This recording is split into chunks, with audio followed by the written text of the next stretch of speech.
Okay, well, let's see what's going on here. If anyone's watching, probably not many. I see 3 watching right now. Why don't you tell me where you're from? And while you're doing that, I'm going to play the 4-minute We're going to devote our energies fundraising. to sports and gardening, all the cultural pursuits as far as they're concerned. In fact, we're going to put the Dooms to sleep. Meanwhile, we dig. Greetings and welcome to the Anadromist. This is Burn Power, and it's officially time to start this weekend, beginning my quest to raise the funds I need to get a massive library, my massive library, not just any random massive library, from Haines, Alaska, across 12 time zones to Tbilisi, Georgia.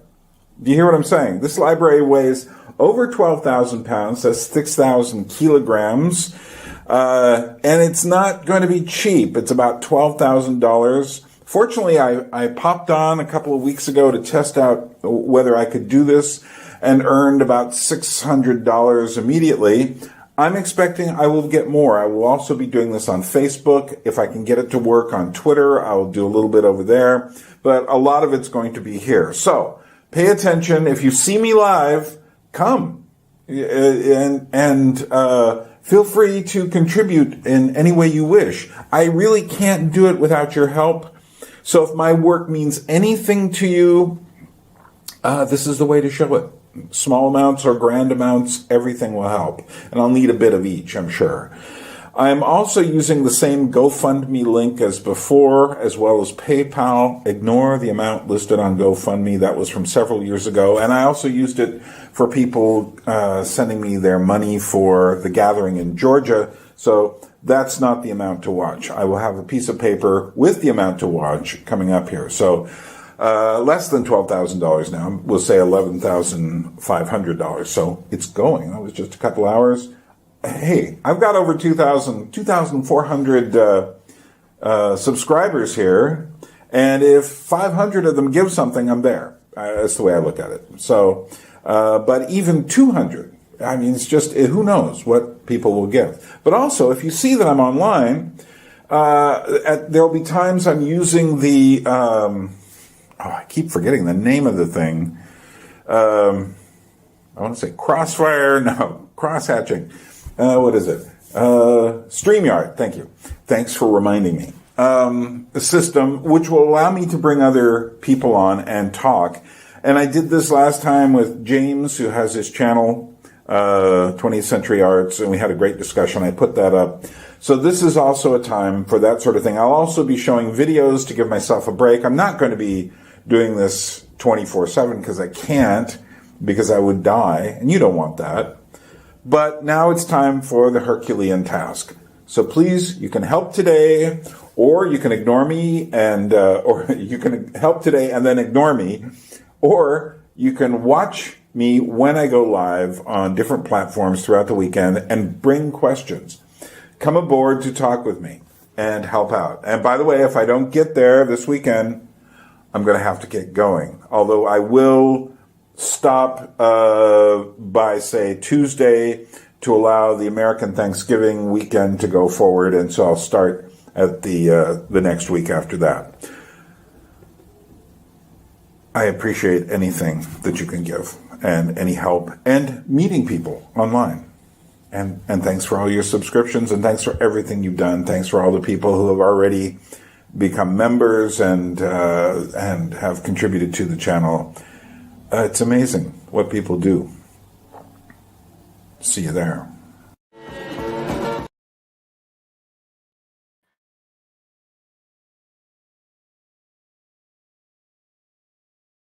Oh, okay. Now I'm back online.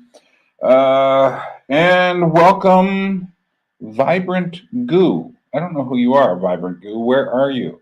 What part of the world are you in? At this time of day, I could easily be getting people from quite the only place I couldn't possibly get people from is probably Eastern Asia, but I could get people from quite a few parts of the world. So let me know where you're from. And I am going to let you know where we are in our quest to bring stuff in the states. Is there a state that goes with that? Anything in particular? Because the states is kind of big. Okay, here's what I'm going to show you right now. This is the amount total that I need, $12,000, but I've broken it down into pieces. So the most important need is to pay for the freighter from Seattle to Poti on the Black Sea in Georgia, and I need $6,000 for that. And I've already accumulated what's that total? About $730, and that means I only need $265 to get to $5,000. And if I get to $5,000 this evening, what I will do is I will play a part of my new video on review of Exorcist 6. I can only play the first part, but it'll be coming out on Tuesday on the new channel, the Anadrome. Other money is for the barge that goes from Haines, Alaska, 1,000 miles down the coast to Seattle. I need $2,000 for that. Then I need money for trains and trucks once I get to the coast here, and for customs, that's another $2,000 to get the workers to bring all of this stuff up to my apartment from the coast. And then I need travel money for me to go back and forth, and to go from Tbilisi to Haines to Tbilisi, another $2,000. But let's not think about the whole thing now. Let's just think about let's think about just getting to where we're going, which is the freighter. The freighter is the big expense. I think if I can get past that, people will feel much better about contributing later. I know I've worked at an NPR radio station in Alaska, and I know how these fundraisers work. So you always try for the hard one first. So who have we got here right now? Midwest. Okay. Let's get less specific. Mid-Michigan. I'll take that. Thank you, Petri. Do you guys know each other? And Andre in Albania. Good to see you there. And again, we do have we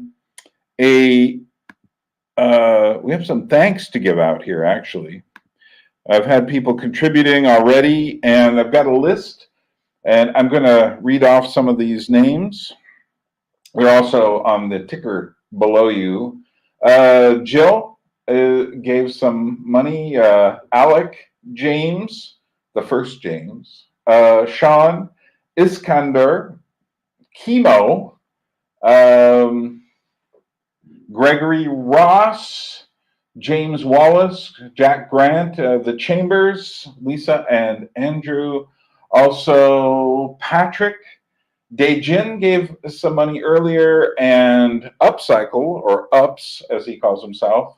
And after that, we also, Megan, who I believe is living in Italy right now, gave another $60. So that brings us up to so we now need $5,265, and to get to the $6,000, the first hard goal, the freighter money.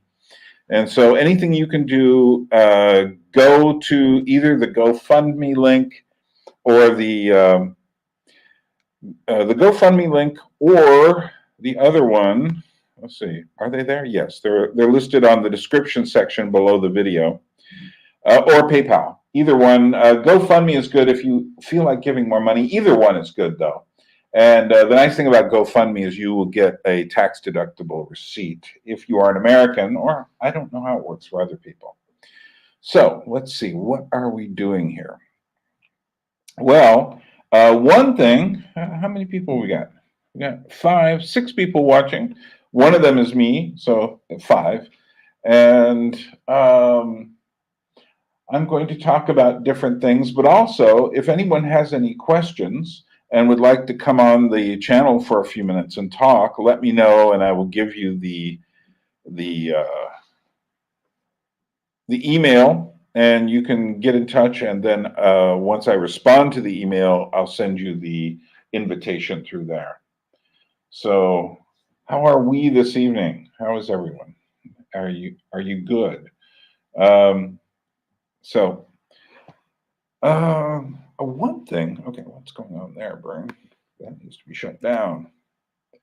I accidentally hit something, and there, it's off. One of the things I was thinking that I should talk a little bit about is I did another crowdfunder for exactly this a few years ago. Now, at that point, I was also discussing the fact that I needed a place to put my library. And at that time, I did not have it. This place here is the perfect place. Those are the shelves I built. But what has happened to the money I raised before? Because it's not here anymore. Well, several things. One, every year that has passed, so it's been at least 3 years, over $1,000 gets taken off of my storage money, and I just sent another one, so that's like 4 now. So that's gone. When I was looking for a place to live, I also had what is it? I was going to buy a house. Now, what I didn't know was that the bank wasn't going to let me because they thought I was too old. I'm 68 now, and evidently, if you're 70, you can no longer have a loan out because they think you're going to die. And I don't think I'm going to die at 70. I hope. But the point was, I had to put $1,000 deposit down on the building to show good faith money, and then I never got it back. So that's 5,000 right there. Then I found this place, and I did pay in advance for a year, but we won't count that exactly as that money because that would have been paid anyway. But the place was empty when I showed up. That is to say, it had no furniture, didn't even have a working oven. I had to build things inside the bathroom. I had to buy a lot of things that were needed, including kitchenware and all sorts of things. And every time I'd buy kitchenware, I would say, hey, wait a minute. I own this already in Alaska. And it just would drive me crazy. But so here's the thing with that is that so I ended up buying a couch, buying a chair, big chair, buying a desk, buying another desk, buying a bed, buying a television because I need it for my work, buying little tables, buying all of that kind of stuff, and an oven, and then this stuff back here, the shelves that I built. Well, evidently wood isn't cheap in Georgia. Lots of things are cheap in Georgia, but if I had bought this wood in Alaska, it would have been much cheaper, which is weird because normally most stuff in Alaska is more expensive than here by far. But the food here is pretty cheap, and everything, but that cost nearly $500 by the time it was done. So, and I've got to build more of them. So, and then the big thing that happened was the Ukrainian war started, and I didn't know if it was safe to bring the freighter through the Black Sea for a while, so I put it off, but which made me pay more money in storage back in Alaska. But the big problem was suddenly hundreds of thousands of Russians showed up escaping from Putin's Russia, and they totally changed the economy here. So I lost a third, 30%, we'll say, of the value of my dollar almost overnight. I lost. My rent went up by 50%, and then my what was the other thing? Yeah, and then there was inflation, and everything rose by 25%. So suddenly everything got tight. So that's where we are now, and I can live here, but here's my big problem. This is my big problem, and I think I'll clip this out and put it as a video on my channel just so people get what's really motivating all of this. I have a 5-year residence permit, which will be good until next July. I am pretty sure I can get it renewed, although, again, because of all the Russians, they've made it more difficult to have residency here. But I do have, one of the things the Georgians want to know is, do you do good things for Georgia? And I can definitely prove it through friends' letters and recommendations and such. They think I'm a cool guy. So, but just in case I don't, what I was told by the people who are going to work with me on the freight is they said, it's much better if you have the permit getting through the customs. So I need to get this done before next July, and I'm going to be begging and pleading for money until so I can go there in April. And so the next thing I will do after I get the $6,000 is try to get the plane money and commit myself to going, even if I'm short of money, because I have to do it. The other thing that I am thinking is that something inside of me is saying, get your library here before the next election. And I don't know what's going to happen during or after the election, but here's one thing I can guarantee you: in America, there will be a legitimacy crisis, because neither side of the culture war is going to accept the verdict, no matter what happens. And that's going to create some instability. So, I mean, it would be nice if it didn't. I would love to be wrong. But something inside of me says, you better get your stuff here before that election. But more importantly, I better get it before like I say, I may have the ability to get my 5-year permit, a second 5-year permit, but it's not 100% guaranteed, given the situation with so many Russians in the country, etc. And so, but if I don't get it, I can still stay here. And the way it works now is you can stay for 365 days, step out, go into Armenia or Turkey, come back, and you get another 365 days, which means all I have to do is travel a little bit during a year, and I can stay for ages. And everything is cool. So that is the situation where I am. That is why I find myself with a clock ticking.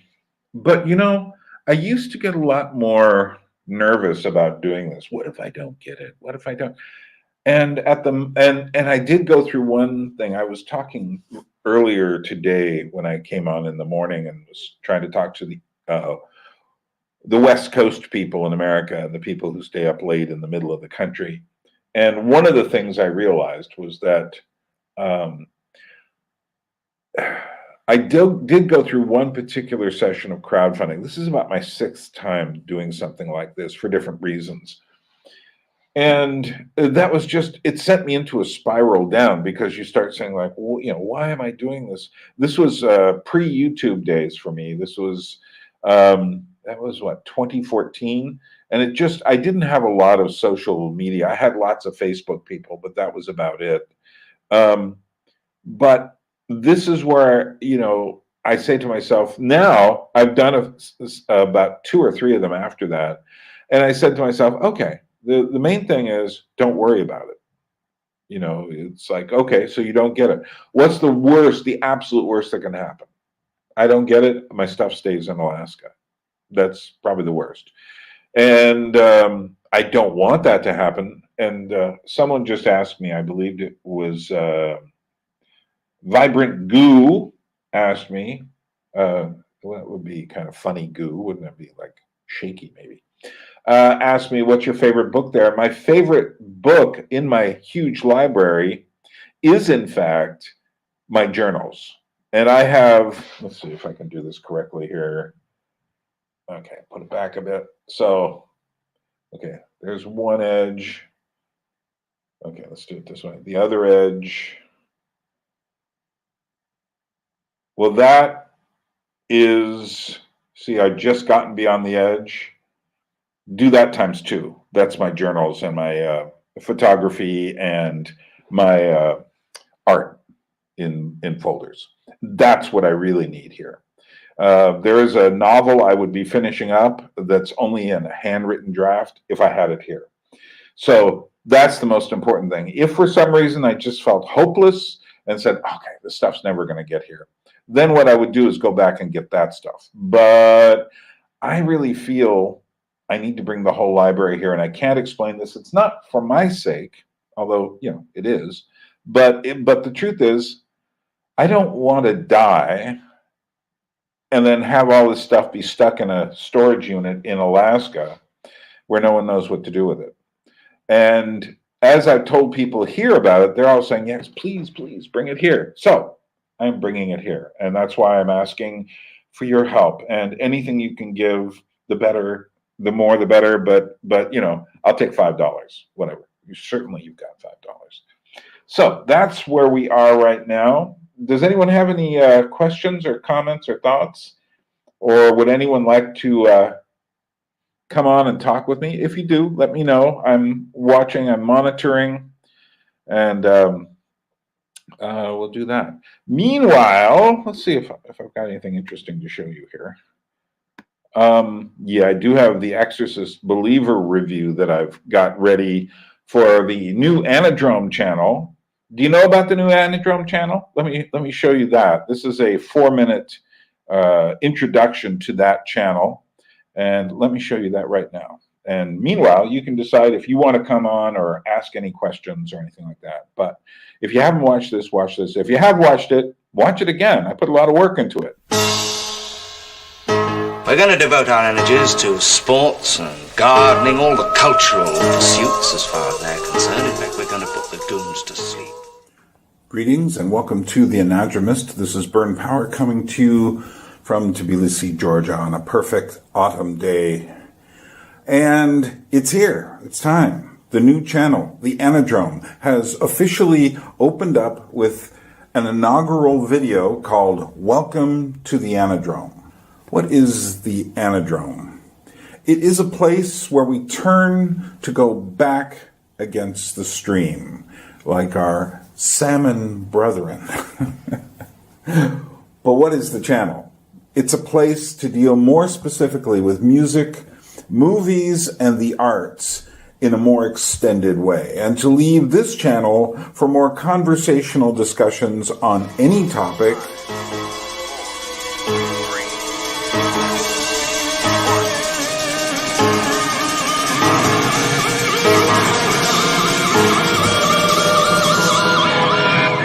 Here we go again. Guys,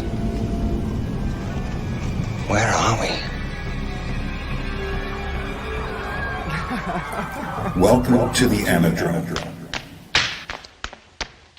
Will I stop doing music and arts videos here? No.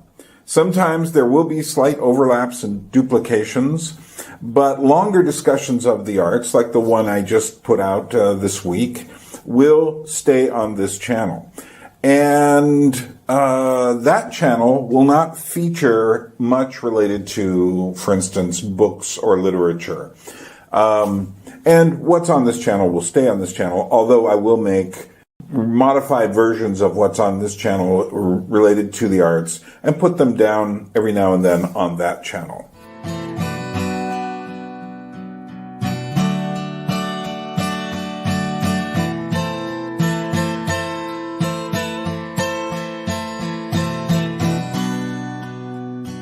So, what should you do? Go to the Anadrome now, link below, watch my 4-minute video, and subscribe. Simple. I need to get the numbers up so that this channel can get rolling. And I need to get my videos out to the wider world. So this is where you come in.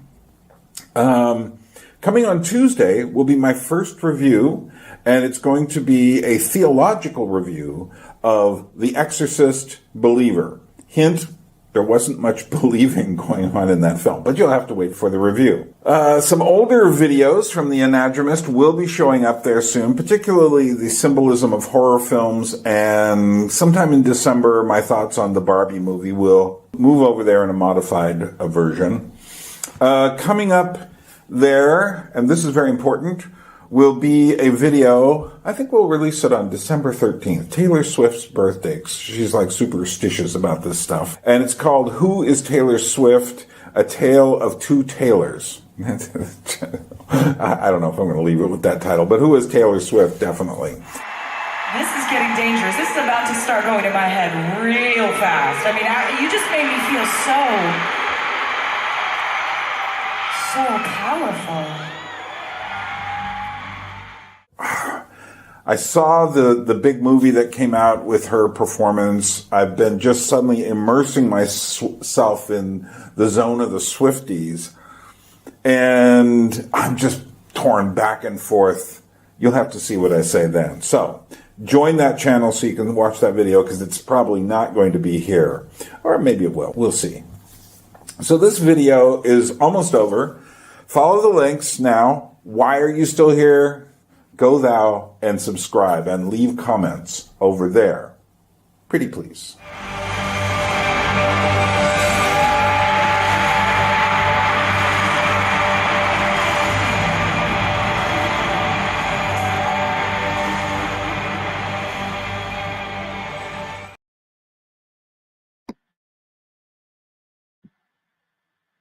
Okay, no, don't go over there right now. Well, I suppose you can multitask and do two things at once, but hang out with me today. Any new people here that I need to know who they are? It'd be nice to know. And again, the purpose of this particular live session is to raise funds, and it looks like someone has thrown in a few dollars into the pie. And in fact, Andre, thank you very much. So Andre from Albania just threw in $100. And Albania is a real poor country. And if he can do that, you, especially if you live in someplace like America, you got some money, throw some in. Thank you, Andre. I appreciate that. And in fact, what I'm going to do right now is a little ritual. Every time I get some money, I'm going to switch the camera over to the other one and write these things up there. So what's the new totals? First of all, we have to write Andre. Thank you so much. So it's another 100. And that brings us to, we only need $165 this evening to get us at, what I'm doing is if we get to the $5,000 mark, that right now we started off, we're doing, the whole total is $12,000, but that's too much. We'll break it down in chunks. And the main thing is that we need to do the big one first. And the big one first is the freighter from Seattle, Washington to Poti. And we need to do that because if we don't, you don't want to save that for last. You want to get the big one out of the way first.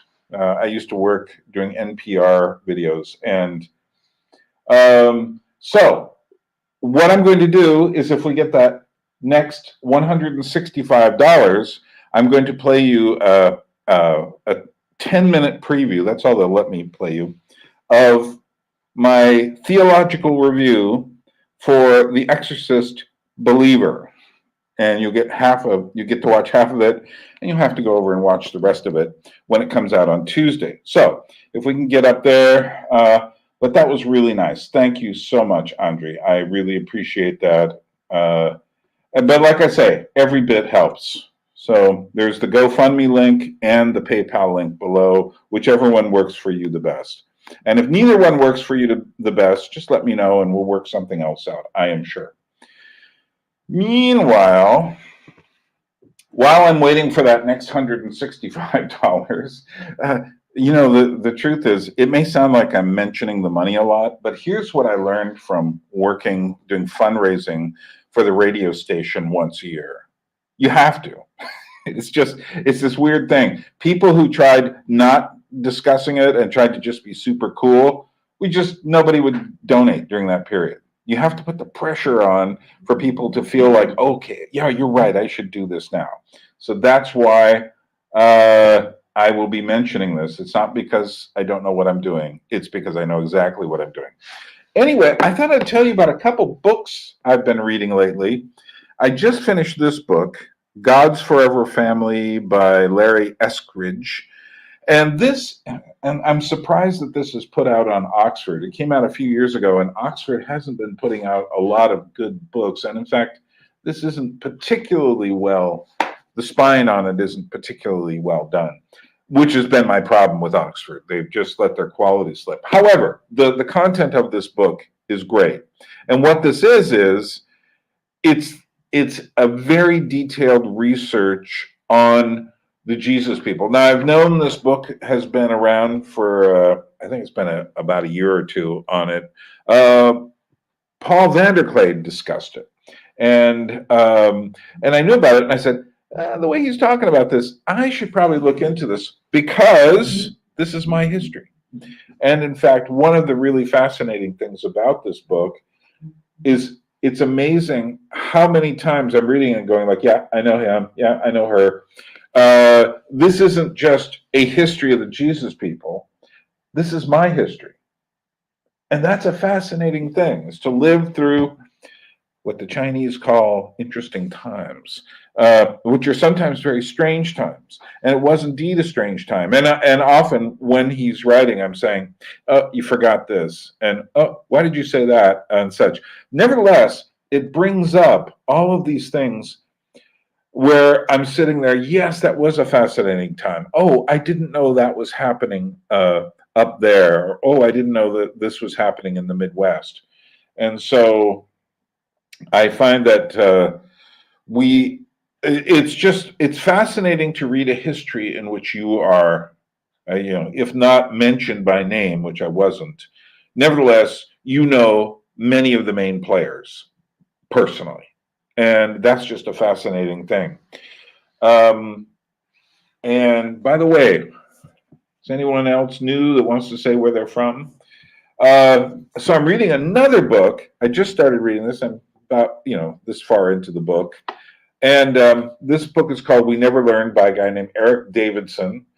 And it's subtitled The Gunk Punk Undergut from 1988 to 2001. And this, again, is the same thing for me. This is more about my New York experiences. It's not my New York experiences, but it's amazing how many of the people that are mentioned in here in this rock scene are people I know very well. That is to say, I would see them and go like, hey, John, hey, Tim, sorry that Billy passed away. This kind of thing. Hello, Day. Good to see you again. By the way, Day, I never saw the funds go through on the PayPal thing. Maybe you're having a bank transfer or something like that, but just thought I'd mention that. But thank you so much. I know it will get to me eventually. And so, Day, just hang on with your question about the Jesus people. Let me just finish up this.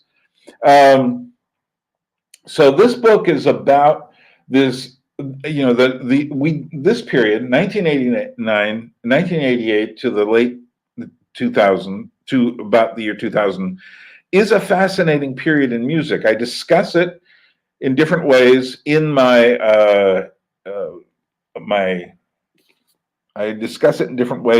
How We Got Here series, in 2 or 3 of the episodes.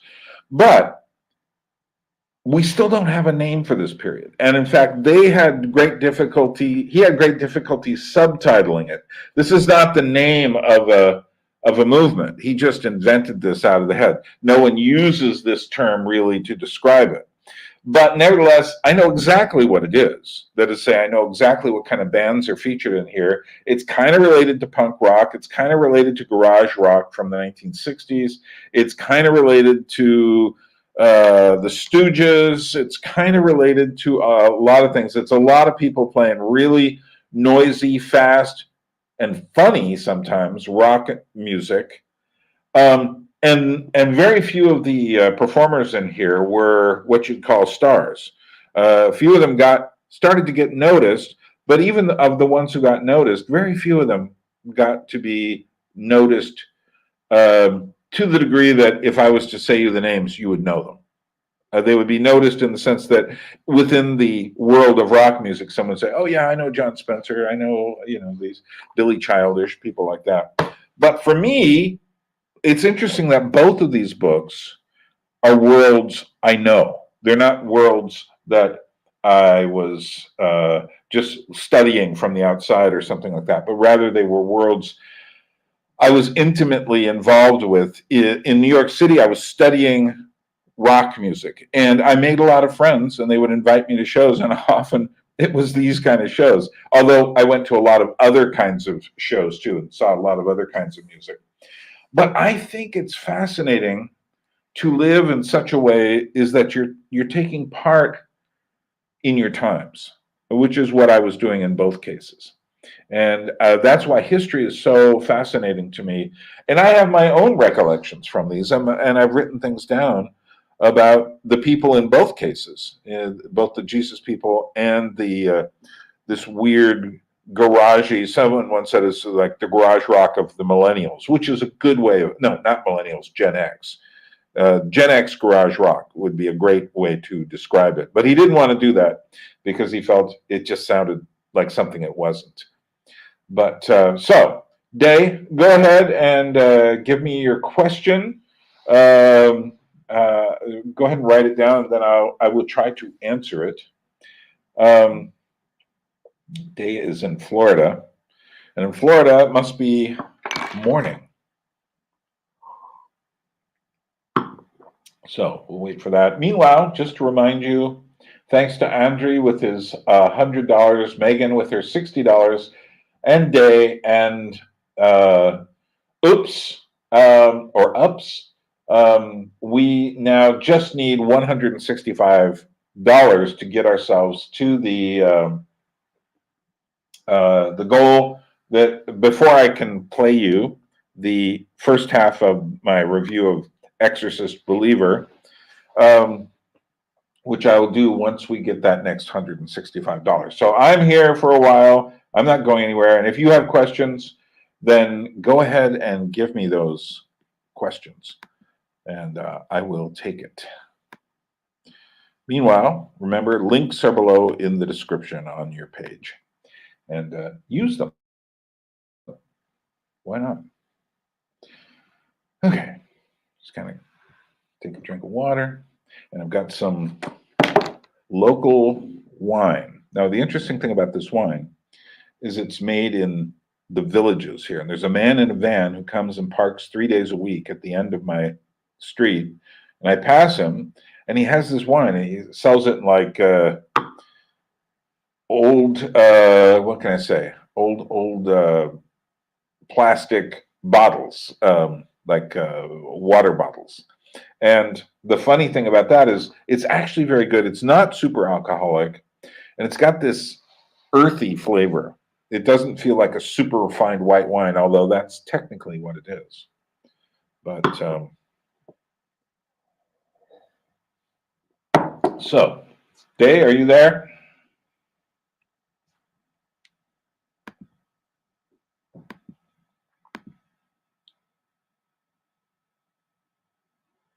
Oh, I see what you said. I'll get it on after work today. Okay, so I'm not waiting for that. Who else is here? Anyone else want to identify themselves and say hello? I've got a few people watching. I don't know who you are, or maybe I do know who you are, but yeah, interact. And if you want to come on and talk to me live, feel free to do so. Let me know, and then I will send you a link. I will tell you how to do it once you ask. All right, so talked about the books, got a little bit of money, need a little more. Yeah. What are you guys doing? What are you up to? Does anyone have any questions about anything that you want to ask and that I can talk about? Okay, there you are. When you're involved with Jesus people, thanks, Dave. When you're involved with the Jesus people, did they use words such as speaking in tongues, casting out demons, the end is coming? Did it feel more like a cult-like environment?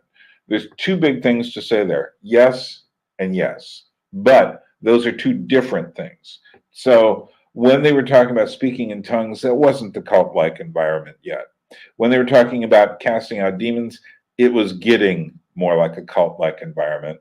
And we would talk about the end being near, but we weren't super. I mean, there are some people who are just like, this is it, the sign of the end, and I would meet those people, but we weren't like that, our group. What it was that our group, for instance, in the beginning, this was a Jesus People group in Marin County, and the locus of it was San Rafael, California, above San Francisco in California. We, when I first started being a part of it in 1970, we would, do I prefer PayPal? It depends. If you need a receipt, go to GoFundMe. They'll give you a tax-deductible receipt if you need that. Otherwise, PayPal works fine. Thanks, Dave. So we were not told what church to go to. We would meet together for Bible studies, and what we do is in the Bible study we would have. It was basically a fairly, as we used to say at the time, right on Bible study. It was before right on became ironic and people go like, right on. But back then people go like, right on. But that the Bible studies were theologically pretty orthodox. I mean, depending on your tradition, but still I would say they fit C.S. Lewis's definition of mere Christianity.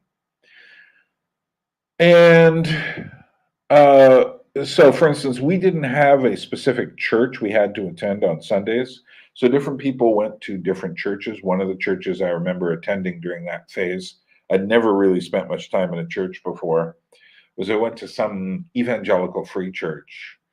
And it was like the morgue. I mean, now the problem today is things are too emotional and, gushy emotions, really commercialized emotions, as I see it. It's kind of like this music makes you go, whereas back then it was just the opposite. It was like people were absolutely afraid of emotions. Yes, I'll get to you in a moment, Andre.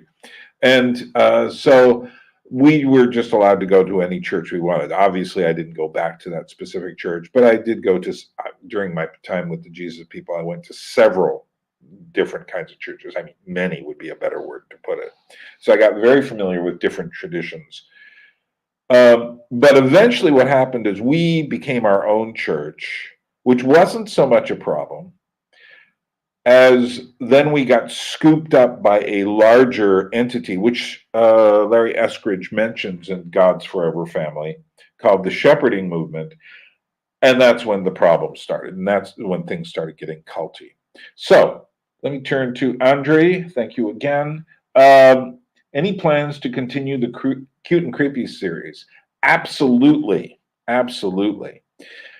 Part of my problem is I've been distracted by planning for the gathering in Georgia, having friends. I had, besides the gathering where 6 people came here to Georgia, I had 2 other people come at different times.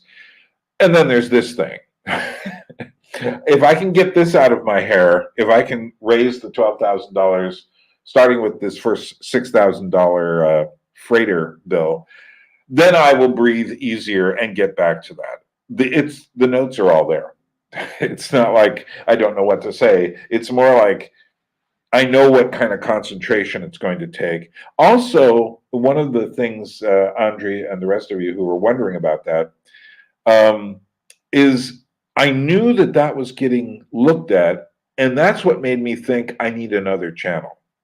Because I said, my stuff is getting lost on this channel, because I will do things like, bring someone on to talk with them, get a few hundred views on that.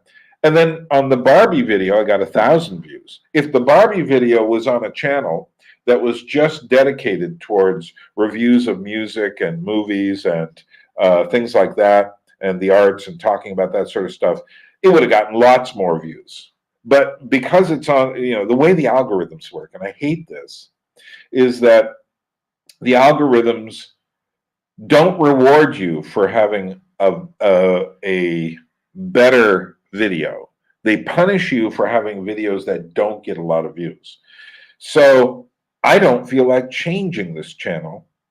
I feel like continuing basically along the same lines, bringing people on. I enjoy talking to people, just this is where the people are. This is where the people I enjoy interacting with are. I think on that channel, it's going to get bigger because it's more focused. And what I hope happens is that some of the people that go there, because people are so, I don't know what it is movie and music reviews, things like that are very specific, get a lot more attention. And because if I do, one of the videos that a lot of people like is Aloha in Hawaii. Good to see you. One of the videos that people, are you awake there? No, let's see. Yeah. Can you possibly be awake in Hawaii yet? That's further than Alaska. Anyway, one of the things that the videos that people have liked the most here has been 21st century cargo cults. Now, nobody was looking for a video like that. It's not like you go and going like, oh, I wonder what there is about, maybe a few people go like, oh, what's this cargo cult thing? And then they say, well, gee, I hope that, that is early in the morning. It's for some people, not for you. It's almost 7. One of the things that, it's something like that is perfect for this channel. Now, the cute and the creepy kind of hits the line. So does cargo cult video. And I might make a smaller version of it for that channel and cut out the political stuff in the second half of it and just focus it more on the geek stuff. But I think that the difference between the two channels is exactly that this is the channel I want to do, but the other channel is the channel I need to do in order to get people to come to this channel. So, and I've noticed other people do that. The Critical Drinker does that. He has his channel for just specifically his reviews, and then another channel for his conversations and other stuff.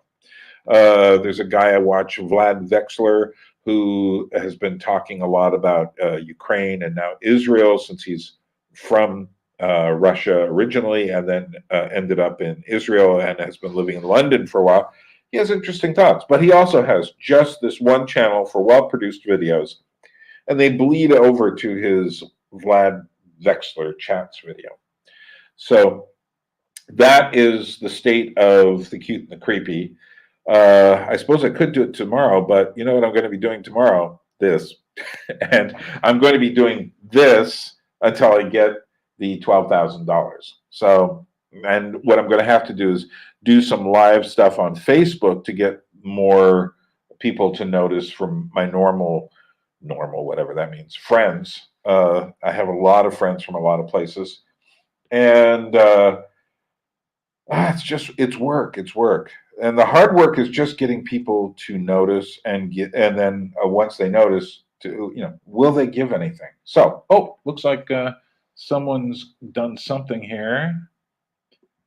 Okay, so Jacqueline Ziebert, thank you very much for $150. My goodness, thank you, Jacqueline. So what that means, here's the ritual. It's time. I'm going to switch the camera and go to my webcam, which is looking up at the wall. And the way this works, for those of you new, the big goal is $12,000. But and then what we've got is different sections. So there's the freighter from Seattle to Poti. This is the biggest one, and this I need $6,000 on, and to do that. Then there's a barge from Haines, Alaska to Seattle. Given the size of my stuff, they're probably going to want about $2,000 and other expenses in Haines. Then there's the a train and truck from Poti on the Black Sea coast to my door. also getting it through customs, which is a wild card, and talking with the guys who are going to be doing the freighter service, they said about $2,000.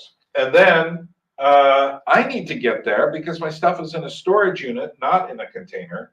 If it was in a container unit all this time, it would be full of mold by now. So I need to get a plane ticket to go from Tbilisi to Haines to Tbilisi again, $2,000. So, but what we're really doing right now is we are, hey, Jacqueline comes through 150 American dollars. Now, of course, with all these numbers, there is stuff being taken off by both PayPal and by GoFundMe, but you can't really, there's not much you can do about that. So maybe I'll just keep it going and get a little over to actually get the 12,000. So what that means is we can now subtract. We are now at okay, and $15. We're $15 away from me playing the first part of my review of Exorcist Believer. And overall, we need $5,015 to get the freighter. We're only $15 away to get to $5,000. So once we get, we've almost. That means in the last two sessions, we basically, and I say we because it certainly isn't me. We have essentially gotten $985. And that's pretty amazing. I feel blessed that people appreciate what I'm doing and trust me enough on this channel to provide even that amount. I mean, it's kind of crazy for me to think we're going to get the rest, but we will, because last time I did this, we got over $10,000. And since then, we've had inflation, so everything is worth a bit less. So it means the $12,000 now is kind of like the $10,000 back in 2021, because that's how much things have changed since then. Okay, so thanks again to Jacqueline. Andre from Jacqueline, where are you? What is your location? Can you let me know that? So let's see. So Jacqueline, thanks for the wonderful $150. Andre, $100. Megan, $60. Ups, he calls himself Upcycle. I have no idea what that's all about. But anyway, $25. And Dejin has $25, circling the atmosphere, ready to land. And yes, I need to go back to Haines to get my stuff. That's what this is about. So, and hopefully I'm shooting for the middle of April. That is my goal. And as I've said before this evening, and I've got a section where I described everything, which I'll put out as part of my I'll put it as a separate section somewhere that explains why I still need the money to do this. And that is to say, it has to do with inflation. Storage unit costs about $4,000 since then. Moving into this place, buying all the furniture, losing money on just the insane amount of inflation that happened because of the Ukrainian war here. But yeah, there we are. We are good. So, Jacqueline, where are you? If you don't mind saying, if you feel like revealing whichever of these names is you. If not, that's cool. I can take that too. And if anyone doesn't want me to use their name, just let me know and I will erase it and never mention it again. Although I like, if I just say the first name, unless you've got a name like mine, which I don't meet that many BYRNEs in my life. In fact, I've never met another one. But yeah, so there we are. And $15 more. If someone gives me $15 more, I can give you the preview of Exorcist The Believer, my review of that. I can play 10 minutes of that. It's about 20 minutes long, but they won't let me upload 20 minutes on this StreamYard system. Also, if anyone would like to come on and talk live, let me know. Just say, Bern, I would like to come. The first person who does that, I will accept. And feel free to. And what I'll do is give you the email link, and then send me a quick email saying, me, and then I will turn around and send you the invitation through that email. That takes a few minutes to get on, and we'll do that. One of the things is if you do decide to do that, either wear headphones or turn your sound off so that there's no feedback, because I'm not wearing headphones because I don't usually. Oh, okay. Any more questions, thoughts, comments? I am waiting. And I will be here for at least another hour. So you can formulate any questions you have. Meanwhile, okay, so I knew you were needing to ship it, and something had occurred that changed the original plan, and did wonder who in Haines would load it up for you. No one in Haines can load it up for me. What I have to do is I have to go back, and it's all in a storage unit.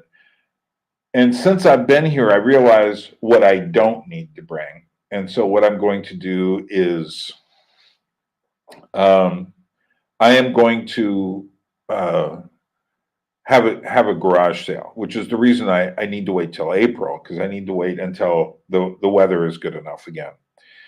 And have a garage sale, and then go through everything. Like, there are things now that I don't need to bring. I don't need to bring a television screen. So I'll sell my practically unused television there. I'll sell certain tools and other items. The nice thing is in Haines, Alaska, if you write the following things: tools and furniture, people will be lined up. And I've always seen that to be true. So I've got to go back there and do that. And then there's the issue, I'm still not sure of how I should pack it. I know how I packed it to come from New York City to Haines, and that is, that's nice. Do you know when that is? Is that near the end of the month? Probably. I'll be doing mine in the middle of the month. So, but yeah, and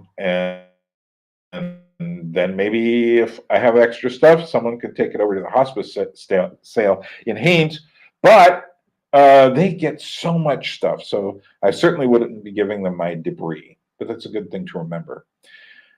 Yeah. So I have to go back to Alaska and go through. I've got literally, I think, just record boxes alone. I think the number of boxes is over 300, and let alone book boxes and such. So what have we got? Hey, Upcycle, good to see you. And ladies and gentlemen, Mr. Ups here did provide some money later. We're doing good, Upcycle. We've got he's in Cyprus, so he's in his evening mode like I am. You guys are all, if you're in America, you're in your morning mode, but I am not.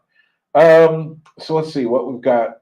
We've had another $310 since you were last here. So that's how it works. You just kind of keep plugging, remind people that you need help, because you need to add a little bit of guilt. Or at least the guilt, not that I want anyone to feel guilty if they don't contribute, but like I said, if you got $5, which is nothing, it's like, what, what can you get for $5 in America anymore? But $5 here will do something. And it's just, for one thing, what something that small does is it gives me another name to read. It gives us more hope. Something else is coming in. I do need to, there are people I know that I need to tap on them and get something more serious from them. And I know who these people are. I purposely haven't gotten to them yet. I want to show that I'm dealing with this stuff. So, Lynette, you're back again for another dose of 500. Thank you so much. So yeah, didn't you already do something? I think I don't know. My brain is not exactly registering it, but thank you so much. So that's 25. Okay, ritual time. So I'm going to go here, go here, go up here. Let's add the new total, which puts us over the amount needed. Okay, so Lynette, no, I haven't written your name down. 25 American dollars, and so that's 25. So that means we need $4,990 to go to the $6,000 goal. So you notice I'm going backwards on this. So that's great. And thank you again, Lynette. You've been a more recent person, but you've also been quite a faithful follower. Not that you're following me in any religious sense, but I appreciate that a lot. So that means that I am going to show us, how many people have we got here right now? We've got about 7 people watching. Yeah, but you're 7 people who are interesting people. So thanks, Lynn. And what I'm going to do now is I'm going to show you the first half. I'm going to take a 10-minute break while I'm showing you the first half of my review that's going to come up. The full review, all 20 minutes of it, will be up on Tuesday for The Exorcist Believer. And this will just be the first half. The meat of it will be in the second half, so you'll want to see that. But even if you have no desire on earth whatsoever for seeing that movie, I think the review will be really interesting for you, especially if you ever saw the original movie, but even if you haven't. So let's watch that now. And Go again. Greetings and welcome to the Anadrome. This is my new channel for film commentary, music reviews, thoughts about the arts, and this is going to be the place where I do more very specific kinds of detailed work. If you want my more extended treatments on culture and arts, go over to The Anadromist. But this will be a place more for very specific film, media, music, arts-related thoughts. So, this is Bern coming to you from Tbilisi, Georgia. If you're new here, look that up on a map. Georgia, not near Macon, not near Savannah, not near Atlanta, but the old Georgia. Okay, so what we're going to discuss today is a film, Exorcist 6. Actually, they call it The Exorcist Believer. And we'll get to that in just a moment. Just a quick reminder, like, share, subscribe, you know the drill. The channel is new. It needs help. So you must subscribe now. S'il vous plaît. The one hope, the only hope, The Exorcist.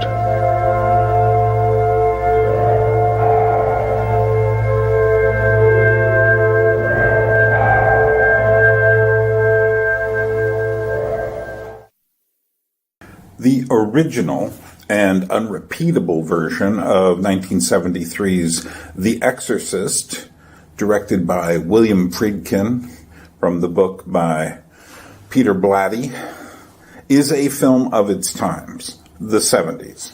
It is filled with the kind of existentialist dread that haunts most of the great films from that troubling era.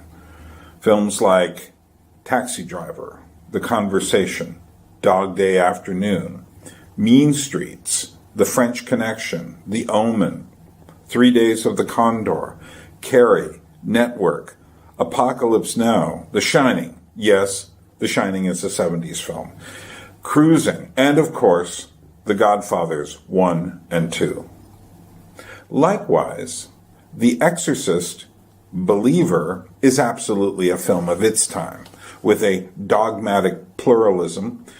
It is syncretic. It is uncertain. Even the word believer seems ironic when applied to the film, in which every character is reinventing the wheel of faith, because no one can positively state exactly who or even what it is that they believe, out of fear of some faith system being left out. That isn't to say it's a terrible film. It's not. But it is certainly a product of Hollywood circa now, in 2023. The original Exorcist, in deep 70s style, questioned the existence of God, yet took the question of faith seriously. In the end, it is a film about faith in the darkest sense, of fighting through the worst questioning of the soul, whereas The Exorcist, Believer, in true postmodern neo-Hellenistic confusion, seems to want to invite everyone to the table to help get rid of the devil. Instead of calling on God, Ellen Burstyn's fighting the demon in the name of all holy beings. And this strikes one exactly in the mode of confusion of that Joe Biden, you know, the thing glitch, with reference to the unspeakable God. We hold these truths to be self-evident. All men and women created by you know the thing. You know how we talk about it. And as the fearful forgetfulness of someone who once knew the idea of God very well, who knew there was a God, and then suddenly worries that actually saying it might invoke some new forbidden specter from the past. But of course, the problem is that this is a film about demon possession, and demons, by their very nature, are basically hostile and demand the existence of God, at the very least, as a foil to spit in the face of. The beginning of the film is set in Haiti at the time of the catastrophic 2010 earthquake. Over 200,000 people died in that earthquake. And it's a very evocative opening. It's well set up. There is one curious fact that sets the film's spiritual confusions, though, into motion. A voodoo practitioner, voodoo being a syncretistic West African Vodun, they'd call it there, and Catholic hybrid religion, pronounces a blessing over the pregnant belly of the woman who will soon become the absent spiritual mother of the movie, whom, in seeking to contact, will indeed invoke the arrival of the demonic realm.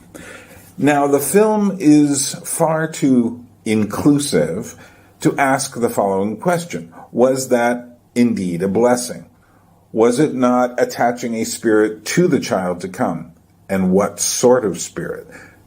The film never asks. It simply assumes it must be a good spirit because, we are the world. Now, it would be interesting to see what sort of reaction this film gets in Africa. And as a reminder, these sub-Saharan Africans take these things very seriously. To them, spirits, witch doctors, fetish objects are not words imposed upon them by Western colonizers. Christianity is seen as a force to liberate them specifically from the fear and spiritual slavery that African religions create. This is not something I am saying to make some sort of political point. The statistics speak for themselves. They started with burning of the churches, killing the pastors, and killing the members, closing them down. On 29 September 2014 was the day that they attacked my village. Around 10, I have a call that they have killed my dad. They asked him to deny Christ, in which he refused. They have cut his right hands Then he refused. They have cut to the elbow again, in which he refused before they shot him thrice at the head, forehead, the neck, and chest. At the beginning of the 20th century, the entire continent of Africa, including the North, had 9 million Christians in it. I'm sure a lot of them were in Ethiopia, maybe Africa, South Africa, and Egypt. By the year 2000, there were more than 320 million, and the most recent statistics reveal that there are more than 685 million Christians throughout all of Africa in all denominations now, most of them converting from African tribal religions. This is not to say that there also aren't syncretistic religions among the Christian population. There are.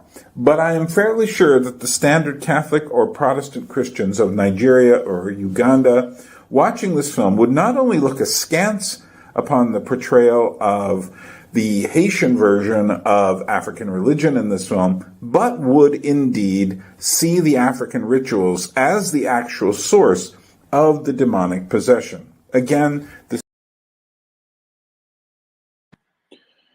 So there you are. So, and that's just the first part of the documentary, or well, my review of the film. And the actual more in-depth part of the film review is after this part here where I talk about African religions. So, there you are. Meanwhile, like I say, I think I'm going to stick around till the end of the hour. So if we have more questions, feel free to give. If you'd like to contribute, what's great is I have so far raised $1,010 of the $12,000 goal. And that means the goal has got shrunk to $11,000. And I have a lot more viewers than that. Now, the way it works is like this. So I have a channel, 2,400, we'll say, people. Of those 2,400 people, here's how I look at it, is I have probably about 250 hardcore followers, people who really are waiting for everything I do and like to watch it. If it's a good video, it'll get 500 watchers or more in the beginning. A video like the Barbie video got like 1,000 within a week and a half, 2 weeks. Which for me is very good. For another channel, that would be considered a failure. But then again, that's because the algorithmic deities don't like me. Because I don't follow the rules. I will follow them a little bit more on the Anadrome, but I'm still not particularly worried about them. I just think that channel will produce more people. People do get interested in reviews of music and movies and things like that, and give them a place to go to follow those. So, for instance, one of the big things I've got coming up that I've been really working on is on December 13th, I'll be releasing a video called "Who is Taylor Swift?"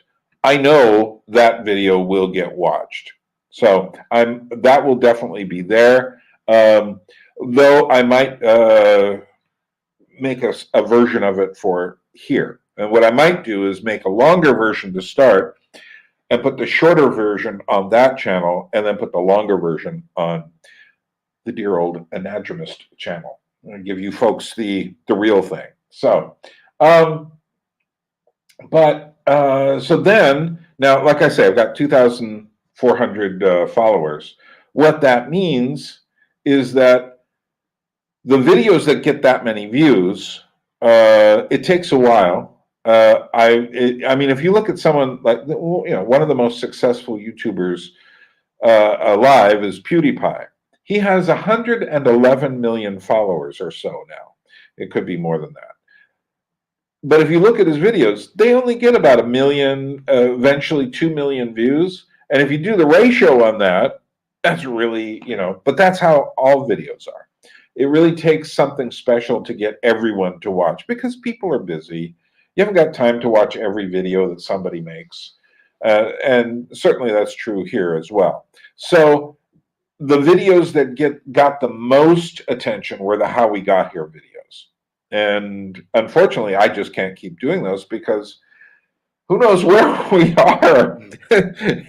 I mean, literally, there's no way I could do a video from 2021 to the present and make it at all. It isn't cohesive yet. Nothing has happened in a conclusive way yet. We're still in this weird zone.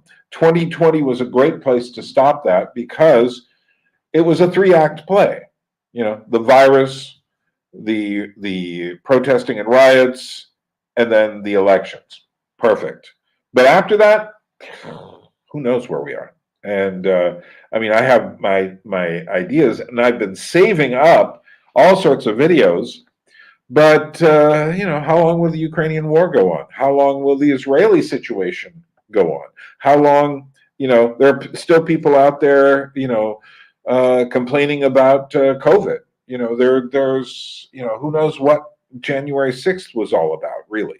You know, and everyone has their political ideas, but I mean, the facts are slowly coming in. And so I might not be able to do anything on that for another 2-3 years on where we are now, you know, how we got to this, whatever this is. Because I have the feeling, like I say, one of my reasons for bringing my container here is because I am a bit concerned about what the next election cycle will bring as we get closer to it. And I'm concerned about the upheavals in America. And as I said earlier in this live stream, I think that no matter who wins, there will be a legitimacy crisis. I really hope, howdy, Stephanie Christos. Where are you, Stephanie? I really hope that we find a way out of the stalemate. I hope that the radical center allows more conversation in the middle. The people, because the extremes will kill us. Extreme rights and extreme lefts are just going to keep pushing until there's a serious conflict. Hey, James, good to see you. Oh, yes. Didn't you donate already? Yeah, you did. Let me see what's going on over here. It's good to see you, James. I had a good conversation with James, and I put that up recently. And if you haven't seen it, you should go look at it. It was a great conversation. We will have more of those conversations. And like I said, so we've gotten over $1,000, which is amazing.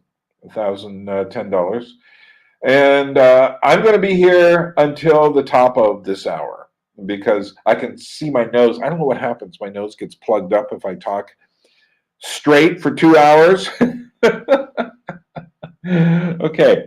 Hey, Stephanie, where are you? Where are you located? What's your 10-4? Where are you in this world? And James, you're somewhere in the Midwest, I believe. So nice to see you. All right. So,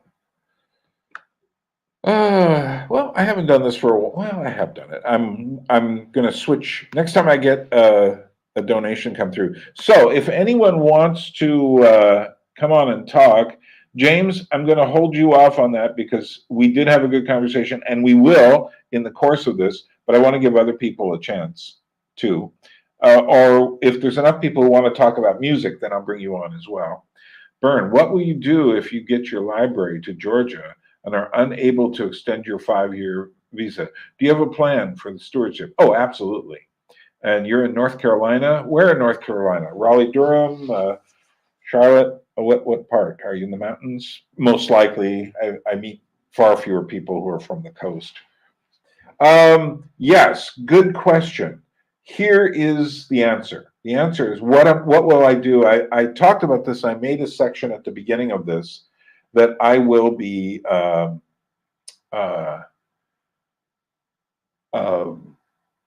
isolating and putting it for a separate little video to explain to people. But if my residence permit, my 5-year resident permit, ends in July.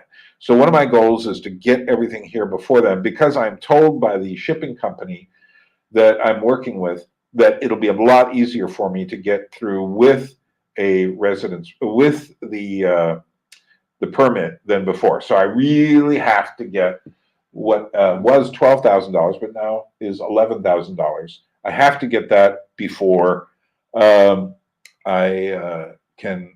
have to get it here before that expires, because I just feel like that's a hard line.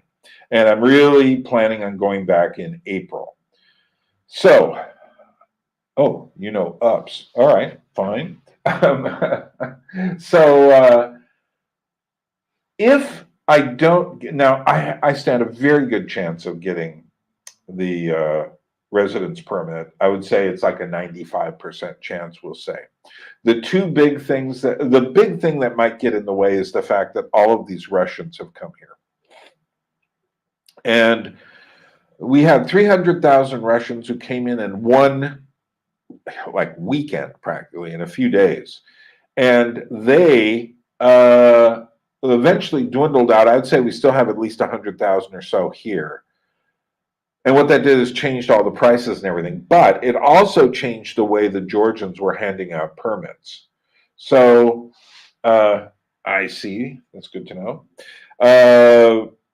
It changed the way that the Georgians were handing out permits. And the Georgians were not handing out citizenships to the Russians at all, hardly, because there were just too many of them. And I'm not going for a citizenship. I am going for another 5-year permit. What they want to see is they want to know that you're good for Georgia, that you are not just simply you're not doing something simply to take from Georgia, but that you're giving something as well. And I've done a pretty good job of doing that, I think. So whether it's photos of the Erisione troop, or whether it's what is it? I also just helped a puppeteer get a show in the Puppet Museum in Palermo, Sicily, and there have been other people I've helped, and as a result, I'm pretty sure I can get the letters I need from some interesting people who will say, yes, Bern, bring him here. And I think that one of the things, I was having this conversation, I don't know if I mentioned this, I might have, but I was at the winery of this guy, Bachana Halvashi, who made a video, who made these really delicate puppets. And I was there eating with him. And my friend Tamta is this woman who seems to know everybody. And I said, can I get you to write me a letter when the time comes to get my permit renewed? And she says, don't worry about it. She leans over to me while we're eating and says, I know the president. So I said, okay, I'm not going to worry about it. So I'm not worried about it. However, in the event, in that slight event that I can't get my residence renewed, it doesn't matter all that much, because the way it works in Georgia is you can stay 365 days, step out of the country into, say, Armenia or Turkey, and then you've got another 365 days. Now, they may change this at some point, but at the moment, it's not a big deal. And so I feel pretty good about that. The worst that would happen is they would put it on another cycle or something, and I would have to find a place to go for 3 months or so a year. But they're not changing anything right away, I don't think. And I do believe I'll get the residence permit. So that is my plans, if it fails and I don't get my residence permit renewed. So thanks for the question, Stephanie. It's a good question. Any other questions out there? Are there any musicians on there, out there right now? Anyone who would like to? I've got James here. James, you're sticking around, right? So if you are, if I can find a couple more musicians about the best music concerts I saw in New York. Oh, which reminds me, James, he's asking me about the best music concerts I saw in New York. This book here is, I was just mentioning earlier that I've been reading two books. I just finished this book, God's Forever Family, which is a history of the Jesus movement. And it's very well done. And the interesting thing about this book is how many people I know in it. So it's not just me reading a history book. It's me reading my history in the book. Same with this book. This book here, We Never Learn, is about this whole kind of, as once, he didn't know what to call it, so he called it the gunk punk undergut. But the truth is, nobody really calls it that. Eric Davidson was in a band, the New Bomb Turks, which I do recommend. They're very funny and intense band, punky but garage punk. But the way he said the way it could be accurately described as garage rock for Generation X. But and that has many of the stories of I recommend this. This is the new edition of the book that just came out, and Eric Davidson is a very funny writer, and accurate. He's done a lot of research on this, but yeah. So we will do that. We will have it. So does acoustic guitar count as musician? I don't know. Do you spend much time actually playing for people, or have you spent a lot of time thinking about music? If so, we might have something going here. We'll see what's going. Oh, bass player.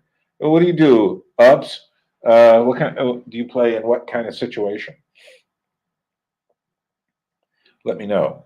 But James is 20th Century Music and Arts here is asking me a very specific question, and I would say we will get to this later. A conversation about the best music concerts I saw in New York. I'll have to think about it. Unfortunately, a lot of my material, which would remind me of everything I saw in New York, is back in Alaska. So maybe people can help me get my stuff back here. So, yeah, well, we've raised over $1,000 of our $12,000 goal. But let's not think about the $12,000. Let's think about the immediate goal, which is the goal for getting, right now the immediate goal is for the freighter from Seattle to Poti. That's 12 time zones. And it's going to cost, according to the freight company I'm working with, Lazare, it's going to cost about $6,000. And so we've raised $1,000. We're $4,990 away from it. But you know, it all adds up. And what I was saying before about how many people, I would say, like I said, I think I've got about 250 very, very dedicated people who follow me in one way or another on this channel. Out of those 2,400 subscribers. And I think that that if I can get the 500 activated, then I think it'll be easy to get through this. And I'm also going to do some live stuff on Facebook as well, and send some letters off to people I know have a little deeper pockets, because I will need some of those deeper pockets. But if you've got deeper pockets, there is, and you want to get a tax-deductible receipt, that's where the GoFundMe link is very helpful. Okay, so Ups Cycle has a question. Have you ever incorporated in your work or explored folklore shadow puppet theater? Yeah. Now, the style of puppetry that I brought back from this 2005 puppet trip that I took was one of the most incredible trips of my life, and it really changed the direction of my life. And I spent a full 2 months on the road looking for puppet theaters, which was half the battle, looking for them. And in Poland, I kept walking by this one puppet theater, never saw it. because it looked larger than a state court building, with columns in front of it. And I was just like, I never expected a puppet theater to be in a building that big. But no, I saw all of these different kinds of puppet shows. And so what I did is I brought back as many different styles and put them in a blender in our group. I was really inspired by this one group called Buchtia Lotki, whom I will bring, by the way. I'm having a puppet festival here in Tbilisi next late October next year. And if anyone wants to come to that, let me know and I'll give you more information. I will eventually announce it. But this is the kind of thing I expect fewer people from the Anadromist to pick up on that. I often get people commenting like, what's with the puppets, Bern? And they mean well. And if you saw my last video on the arts, then you know that it's about physical and material reality. Whereas all the music videos and video games in the world and movies and such, if they're all relegated to little screens, it just has very little effect on the way people live, and people will continue living with the religion of the self. So, someone, I'll get back to you, Ups, and talk a little bit more about shadow puppet theater, and you can answer this question for me while I'm about to do this. Have you seen Karagoyes, the shadow puppet, the Greek shadow puppet, or the Turkish version while you're in Cyprus?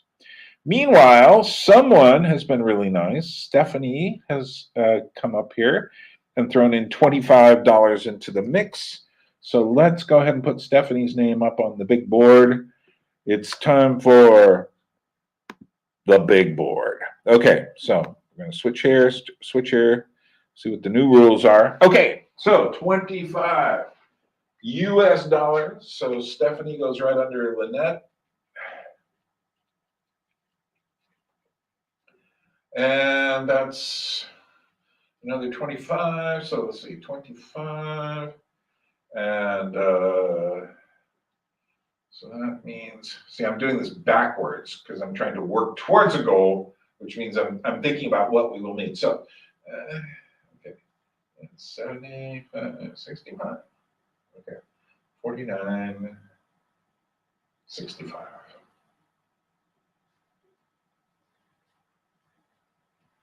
Okay, great. So that means that we now have made $1,035, raised that amount, and we're trying to get to the $6,000. And to get to the freighter costs, we just need $4,965, which sounds like a lot until you realize the price of inflation, and that you have more money than you did before, but it's worth less. And that's how this all works. If I had done this back when I first got here, it would have been closer to $8,000, I figured out. But instead, because I didn't have a place to bring my stuff to, which is the most important part of all of this, which everyone helped me with a few years ago, I couldn't bring the stuff. And then once that came, it just wasn't ready yet. It took me like 6 months or more to find a place to live. And I finally found this place, and it's really big. Let me show you how big it is. Okay, this behind me is an optical illusion. Looks like I'm in a little room, but let me turn on a few lights and just follow me. I'm going to show you how big this room is, why I have room for the library here. So, first of all, let's turn this light on. Okay, that gives you a little better idea. Unfortunately, the lighting on that camera doesn't do this justice. Let's see what this is. Yeah, a little bright, but yeah, we'll do that. But then I'm opening these doors.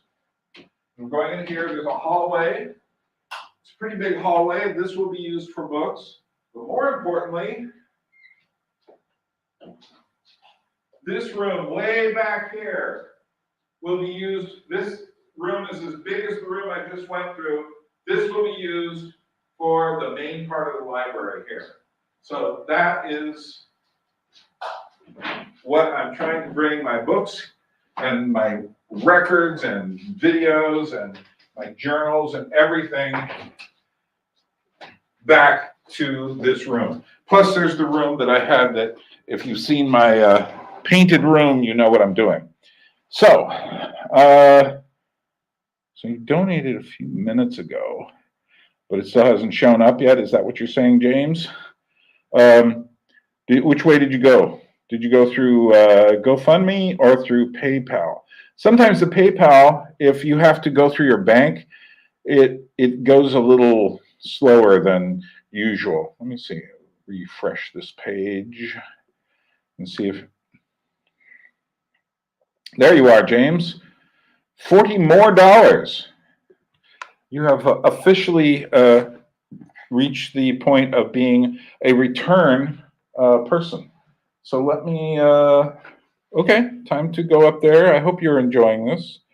Yeah, there's like an element of all of this that's, and before I can do this, I have to get my head in the space of saying, hey, we've got to do this challenge. And it's very different than just normal life.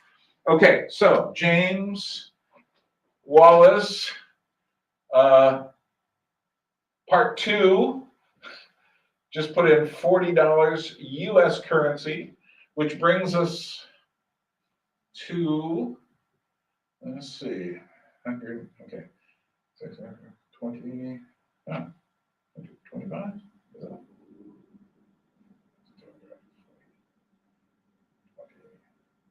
Yeah.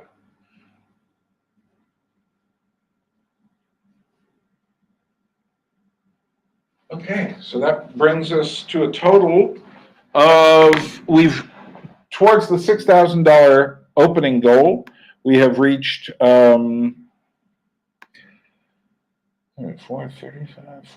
55. We've raised $1,055 of our money towards that goal, and that isn't a bad thing at all. Especially, so I'll be here till the top of the hour. So if you want to get something else into the fund, James just donated through GoFundMe. He will get a tax-deductible receipt through that method.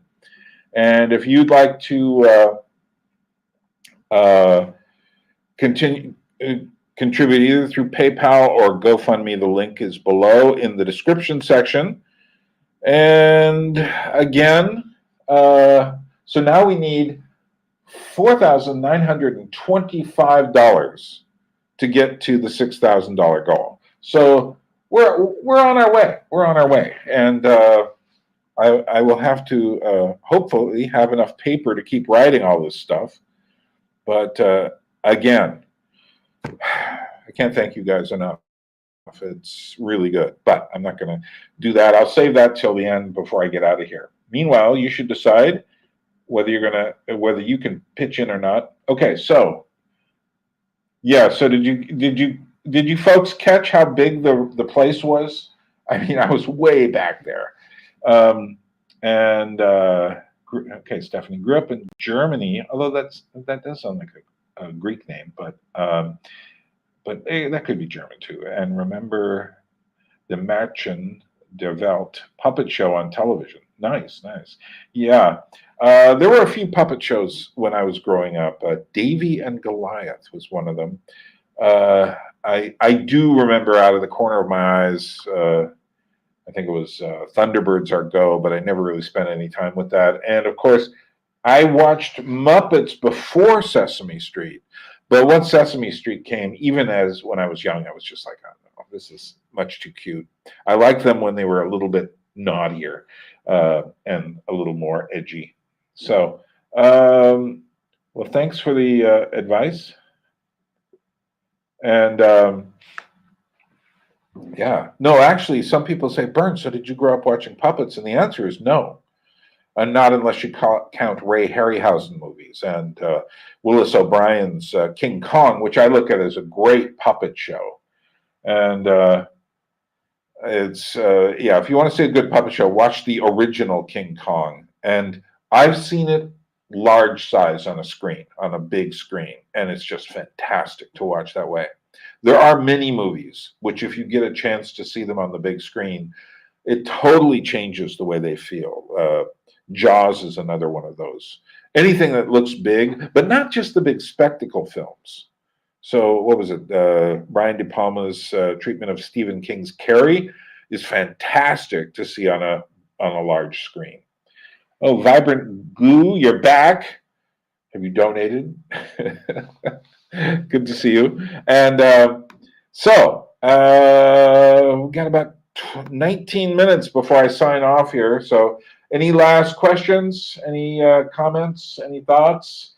I can invite people on to talk, but I'm not quite seeing anyone who wants to do it that way. And James, like I said, we will do it again soon. You did donate. I see. You have a name that I didn't recognize as your real name. Now I remember. So thank you. And thanks to all of you. It's like, I suppose, I know people who might just be able to put me out of my misery in one, here, have $10,000 burned kind of stuff. But it's really great to see the names of everyone. And it's not about the amounts. It's about the, thanks, Stephanie. I appreciate it. It's about this is another way to connect with you, you see. And that's the important thing. So anyway, what should we talk about for the next 18 minutes or so? Anyone got any questions or thoughts? Otherwise, I can just drone on because I obviously can talk endlessly, although I do feel myself getting more and more plugged up. And I don't know why that happens, but it does. Maybe I am drinking liquid, but I don't know. It's just a weird thing. I have a weird nose. And everyone's got weird physical conditions. Top horror movies. Oh, yeah, that's a good question. Are you going to share your external library with young people or the public? The way I'm looking at it right now is to invite people over on special research projects. Because one thing I've learned about the public, they don't know how to treat things. And what I've got is, my library is very special. It's not, what you would find in my library is, I would say, 90% what you would not find in a normal library.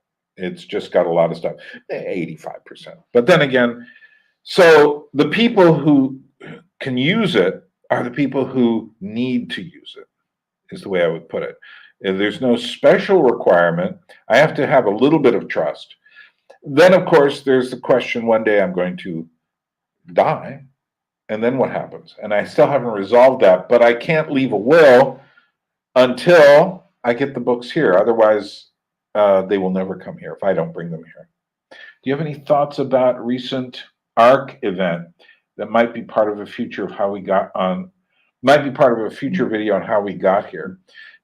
Stephanie, did you watch my recent video on the arts towards a new culture? I talk about the ARC event in the middle of that for about 10 minutes. And I have various, I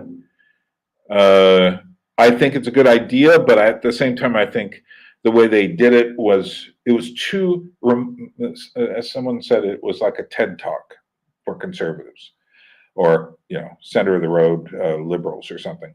And I think we need to do better than that. We need to not imitate what people are doing. Particularly, people get in this thing where they just start imitating what other people are doing because they see somebody does something successful, so then they start doing it. And I guess I'm not one of those people. I'm always saying, let's try it a different way. Let's try something that's more real. I'm always interested in the reality of what we're doing. And so howdy, Teo, is it Teo or Tio? Let me know. So that what we should do is not, you just can't invent things out of whole cloth. But what people don't seem to do is they don't have any historical knowledge of how things might work. And I spent a lot of time thinking about that. Also, just my involvement with various forms of communal situations and such. Yeah, Stephanie, you need to go find that video and watch it. It's right in the middle because it's all about the practical stuff. And I hear people saying, yeah, we need a new approach to the arts. And I'm saying, well, we do, but we don't need it like that, because that would require a lot of imitation of systems. And I really critique the art gallery world, which I spent enough time in to know it's, yeah, but that doesn't help me. Oh, so is it like Teo? You're still not, because that can be Teo like Taylor, or is it Tio? Because that pronunciation can be either way. So, Teo, where are you? What is your location, by the way? So yeah, my feeling is that that was the whole point of my doing this gathering in Georgia. I was thinking very far outside of the box. And I was saying to myself, okay, if I bring you here, you're outside of your context. I will show you certain aspects of Georgian culture. That's good to know. Okay, someone from England. Great. Certain aspects of Georgian culture, which you've never seen. And we will also go into the mountains, which will have their own context. Because the problem with going to a large conference, convention, forum, whatever they want to call it, it's all the same kind of thing, is that there are certain things that people just do over and over. And what I wanted to do was really do it differently. And I think if you have a chance to go listen to the guys talking about the gathering in Georgia, at the end of it, we got together in a round table and talked. Well, it wasn't exactly round, but you get the idea. So I think that we need to have more, we need to really consider what we're doing. So, and a lot of this was going to require more people digging into the history of things and more people spending time doing the research. You know, my ideas are developed from the mid 1970s, and I've seen things fail a lot. And I've seen, for instance, in my Christian world, I've seen people imitate exactly the wrong things. You know, we talked a lot about, you know, whether Christians could do rock music or not. We never asked this question: could Christians do commercial music? And for my money, in church, no. But that is what won. It was the commercial sound that won. And that tends to pull us away from the truth and push us into this kind of like, kind of emotional state where you feel something, but what is it? What is the content of that in the real sense of the word, as opposed to the content of internet, which has no content? Okay, so 11 more minutes. I need a little bit more. Is anyone else going to contribute before I get out of here? It would be nice to see that. So let's see. What have we done? We have raised $1,055 towards our $6,000 goal for the freighter of the larger $12,000 goal, and we only need $4,940. I think that's the amount. To get to and $25 to get the $6,000. So we're working on the freighter as the first thing to get, because that's the biggest amount. So the way this is divided, just to remind you one more time, and this certainly won't be the last time I do this, because repetition helps, especially when you've got new people coming in. So the way it all breaks down, $12,000 is the big goal. The biggest part of that is the freighter from Seattle, Washington to Poti in the Black Sea in Georgia here. And that'll cost around $6,000 according to the Lasare moving company. Then I need to get a barge, which will go from Haines, Alaska down to Seattle, about 1,000 miles. And that's $2,000, I'm imagining it's going to cost, including other expenses in Alaska. Then I need to get a train and a truck to take my stuff from Poti to my door going through customs in the middle, which is a wild card here. It could be radically different than what I'm looking at, probably more. So I'm putting that at $2,000. And then my travel expenses, I have to personally go. I don't have my stuff in a container. It's in a storage unit, which I just spent another year's worth of money on, but I need to get my stuff out of there. So I need to go from Tbilisi to Haines, back to Tbilisi, another $2,000. But the most important thing is to get the freighter money, because once that comes in, it's once you've done that, you've whittled away the big goal. Then the other goals come easier, because people say, oh, well, you already did that, I'll help you. And that's just how people seem to work. So what else have we got? So we got about 9 minutes here. Any final questions? Okay. Did you pay much attention to Christian hip-hop wave of the early 2000s and mid-10s?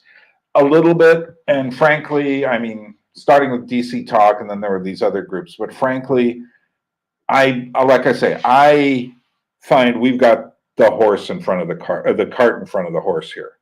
When you start imitating other styles just to keep your children from straying, guess what? They end up straying anyway. And because there'll be more intense hip-hop groups outside. I mean, this happened with parents in the 1980s who said, yeah, we'll let my kids watch YouTube because they had Christian emphasis in their music. But this would just drag them further and further away. Not that you shouldn't watch YouTube. I saw YouTube play. I don't have any problem with YouTube. But what it is that the idea that you should protect children by giving them substitutes, I don't think that works at all. I think it's created the situation we find in many churches now, where you have these large congregations. Well, what's actually going on there? Which I'm not going to get into here. But my feeling is that we need more. We need to be the inventing the styles. And in the past, Christians have done a lot of the inventing of styles, whether it's Johann Sebastian Bach, or whether it's some of the absolutely amazing forms of church hymnody and folk music. We were there. And somehow it all got turned around and became commercialized. All the music became commercialized by the end of the 20th century. And then we were no longer there, because we were running behind, always doing the imitations. Okay, so Ups says, does your collection include any emerald green colored books from the early 20th century? Yeah, if so, they contain arsenic. Nah, probably not. Certainly not enough to make me worry about it. Yeah, I know what kind of books. It's really kind of like the late 19th century is when they were really using that stuff. But no, not really. But I'll look through my books. Maybe I've got something. But thanks for reminding me. And I won't buy any wallpaper from that era either, green wallpaper. Any other questions?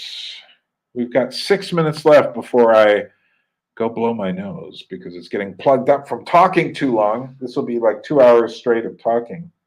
As you can see, the only thing really preventing me from talking for another 2 hours is that my nose just gets more and more plugged the longer I talk without a break. So, questions, comments, criticisms. I'll take anything. Doesn't matter to me. And but we've done pretty good. We got past our goal. And if you haven't watched them, you should watch my 2 announcement videos that just dropped yesterday. One announcing this fundraiser, and the other announcing the new Anadromous channel. And over on the Anadromous channel, there is a new video that's about 4 minutes long. That is the first video of the channel, introducing the channel, and it'll be the video that people see when they first drop on the channel page, so that it'll just stay active. But if you haven't subscribed to that channel and cultural things matter to you, I would highly suggest going over there and doing that as soon as possible, because the more people I have over there, I'm guessing that at least half of the people who watch my channel should probably also subscribe to the Anadrome. And as I said, I played half of the Exorcist Believer review, theological review of the movie. And I've got a video I'm going to do eventually. December 13th, I'll release it on Taylor Swift, called Who is Taylor Swift? And it's going to be a strange deep dive, but I'm going to put it in both places. I'll probably have the shorter version there. And I've got lots of other ideas for there. The nice thing about that channel is it doesn't require me to do the kind of work that the Cute and the Creepy does. Or how, if you remember watching the How We Got Here series, it took me sometimes a year or more between them to get the next one out there. And part of it was changing my style. 4 minutes. Anybody got something to say in 4 minutes?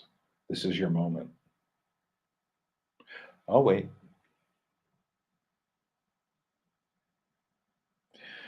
Anyone want to contribute to the channel in 4 minutes? That would be wonderful. PayPal link or the GoFundMe link. Let me refresh the GoFundMe link, see if anyone has. We just had James donate there, $40. So, and the nice thing about the GoFundMe link is you can get a tax-deductible receipt if that is important to you. So, and okay, 3 minutes. There isn't much that's going to happen in 3 minutes. So let me just thank you for being here. I'm going to come on again tomorrow about this time, maybe a little later. And I'm going to talk. We'll do this for another couple hours tomorrow, provided my voice holds out. And I just want to thank you for, even if you haven't contributed, for just being here and following the channel, subscribing. It means a lot to me, and it means a lot to me just to connect with you in the small way that we've been connecting here. It lets me know that what I'm doing is something that means something to you, and that's important. And one thing I learned from I mentioned earlier, I did have one experience that was so Daejin, tomorrow I'm doing it again, same time. And I'll probably do it maybe Monday. I have to see my schedule. But look, I will drop the announcements, try to get them a half a day ahead of time. And I do have some things to do this week that'll take me away. But and then Thanksgiving is coming in for the Americans. That's just not a good time to bother people. So I'll give people, maybe come on, do a couple more days this week and then come on again on next Sunday. And we'll see how that works. And I'll have to write to people and say, hey, I know that you appreciate what I'm doing. Would you like to donate? And there are certain people I know just don't even know I'm doing this. So,